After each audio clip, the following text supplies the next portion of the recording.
Good evening, viewers, and welcome to Ben Taurus TV, your trusted source for the latest national and international news, business updates, and sports highlights. I am Michael, and here are today's top stories. National news. Tinubu approves expansion of 12 river basins to boost food security. President Bola Ahmed Tinubu has approved billions of naira for the expansion of 12 river basins across Nigeria, a move aimed at strengthening irrigation farming and enhancing food security. The announcement was made by the Director of Finance, Hadejia Jamara River Basin Development Authority, Musa Kwankwaso, who emphasized that the decision underscores the president's commitment to agricultural development, particularly in the north. Kwankwaso further revealed that the expansion of the river basins will increase food production, reduce hunger, and ensure that Nigeria moves towards self-sufficiency in agriculture. He also praised the efforts of the House of Representatives Appropriation Committee Chairman, Abubakar Kabir Bichi, for facilitating the approval of the budget for the revitalization of the basins. Additionally, the 2025 appropriation bill includes a significant allocation of 150 billion Nigerian nairas for the construction of a railway line in Kano City. The railway is expected to enhance connectivity, facilitate trade, and boost economic growth. President Tinubu's administration continues to prioritize infrastructure development, with substantial investments in hospitals, healthcare facilities, and irrigation dams to ensure national prosperity. Former Lagos Speaker, Mudashiru Obasa, drags Assembly to court over removal. The former Speaker of the Lagos State House of Assembly, Mudashiru Obasa, has filed a lawsuit against the Assembly and its new Speaker, Mojisola Maronda, at the Lagos State High Court in Ikeja. Obasa, who was removed from office on January 13, 2025, while he was out of the country, is challenging the legality of his impeachment.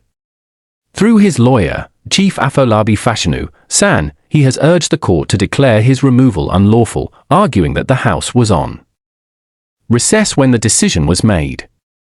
He seeks an accelerated hearing and asks the court to limit the time for responses from the defendants to 7 days.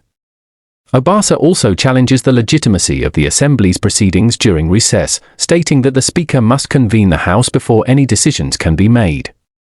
The former Speaker, who was welcomed back with a rally in Ikeja, insists that due process was not followed.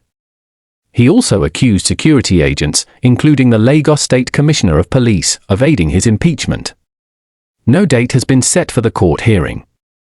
IGP expands gender-based violence (GBV) desk to police divisions nationwide. The Inspector General of Police, K. Odigbetekan, has approved the expansion of gender-based violence (GBV) desk offices to all police divisions across Nigeria. Previously available only at zonal and state command levels, the GBV desk will now be established at the divisional level, ensuring that victims receive timely and professional assistance. Force spokesperson Olumura Dahobi confirmed that specially trained officers will be appointed to handle GBV cases, integrating them with the juvenile, women, and children (JWC) sections in police stations. This initiative aligns with the Nigeria Police Force's commitment to upholding human rights and ensuring that cases of abuse, assault, and domestic violence are addressed efficiently. NNPC refutes viral video labeling its fuel as low quality. The Nigerian National Petroleum Company Limited, NNPCL, has dismissed a viral video claiming that its premium motor spirit, PMS, is of lower quality than fuel supplied by the Dangote refinery. The video, which surfaced online, featured a content creator conducting an informal experiment, suggesting that Dangote's fuel lasted longer than NNPCL's. However, NNPCL's Chief Corporate Communications Officer, Olufemi Sunai, condemned the claims as misleading and baseless. According to NNPCL, a large portion of the fuel sold at its retail stations is actually sourced from the Dangote refinery, making the allegations scientifically flawed. The company has warned against the spread of misinformation and vowed to take legal action against individuals attempting to tarnish its reputation. CBN justifies ATM withdrawal charges as mutually beneficial. The Central Bank of Nigeria, CBN, has defended its new policy imposing a 100 Nigerian nairas charge on cash withdrawals from automated teller machines, ATMs, of other banks, stating that the move benefits both financial institutions and customers. CBN Acting Director of Financial Policy and Regulation, John Onoja, explained that the policy aims to reduce cash shortages at ATMs while helping banks recover operational costs. The policy, which takes effect on March 1, 2025, removes the previous 3 free withdrawals allowed per month.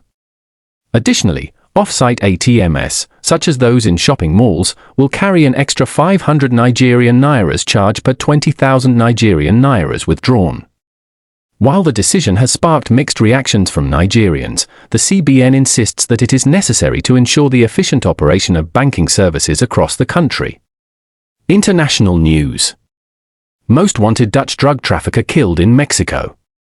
Marco Eben, a Dutch drug trafficker and one of Europe's most wanted criminals, has been shot dead in Atizapán de Zaragoza, Mexico.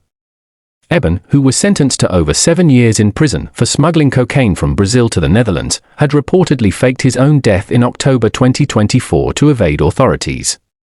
His murder is believed to be linked to an internal power struggle within the notorious Sinaloa cartel, which has been in turmoil since the arrest of its co-founder, Ismael Mayo Zambada. Mexican authorities continue to investigate the circumstances surrounding Eben's assassination. Protests in New York as U.S. government removes transgender references from rights website. Hundreds of protesters gathered in New York City after the U.S. National Park Service erased references to transgender and queer people from the website of the Stonewall National Monument. The monument commemorates the 1969 Stonewall riots, a pivotal event in LGBTQ+ history. However, references to transgender and non-binary individuals were removed, reducing the acronym from LGBTQ to TLGB. New York Governor Kathy Hochul condemned the move, calling it an attempt to erase the contributions of transgender people from history. Critics have linked this decision to the Trump administration's ongoing efforts to enforce a binary gender policy. The National Park Service has yet to respond to the backlash. Sports news. Kenya, Ethiopia runners dominate Lagos City Marathon once again. Kenyan runner Edwin Kibet has won the 2025 Access Bank Lagos City Marathon, completing the 42 km race in 2 hours, 14 minutes, and 6 seconds to claim the $50,000 prize. In the women's category, Ethiopia's Guta Mesret Herpa emerged victorious with a time of 2 hours, 37 minutes, and 4 seconds. Nigerian runner Nyango Jayangboyi made history by finishing in 8th place, securing a $4,000 prize and the N2 million top prize for the best Nigerian finisher. Marmash hat-trick fires Man City into Premier League top 4.